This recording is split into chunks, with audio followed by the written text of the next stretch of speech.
Jagananna family గురించి మాట్లాడారు మీరు. నేను ఒకటే అడుగుతున్నా, రాజకీయాల్లో కుటుంబంలో ఒకరు ఉండాలి అని ఒక నిర్ణయం తీసుకున్న తర్వాత ప్రజలు ఆ నిర్ణయాన్ని అంగీకరించి జగనన్నను ఒక ముఖ్యమంత్రిగా ఎన్నుకున్న తర్వాత కుటుంబంలో ఉంటాయి.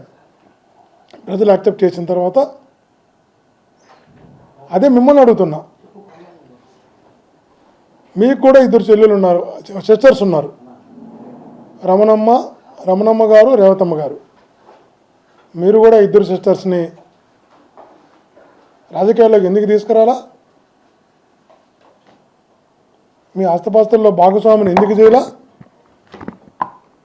అన్నిట్లో కూడా ఎందుకు ముందు పెట్టలా?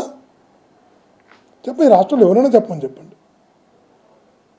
పెళ్ళై 20-25 సంవత్సరాలు అయిన తర్వాత కూడా అలా అన్న చెల్లెళ్ళు ఎలా ఉంటారు చాలామంది చెప్పాలి. అందరూ కూడా మీరు చెప్పాలి. వాసన్న మీరు కూడా వాసన్న, మీకు జగన్మోహన్ గారు ఇచ్చినటువంటి స్వేచ్ఛ, గౌరవం నిజంగా కూడా మీకు తప్పకుండా గుర్తొస్తుంది. ఒకరోజు ఈరోజు మీరు మాట్లాడచ్చు.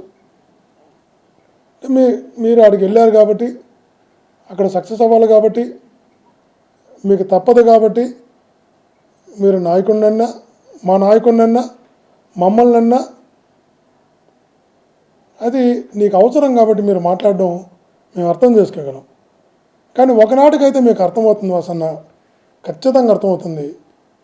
ఆ రోజు ఉన్న స్వేచ్ఛ, ఆ రోజు అక్కడ ఉన్నటువంటి ఆత్మీయత, అక్కడ ఉన్నటువంటి ఆనే మనుషులు ఇక్కడ లేరు. నాకు ఈరోజు నా పరిస్థితి ఏంటని ఓపిక పడతాం.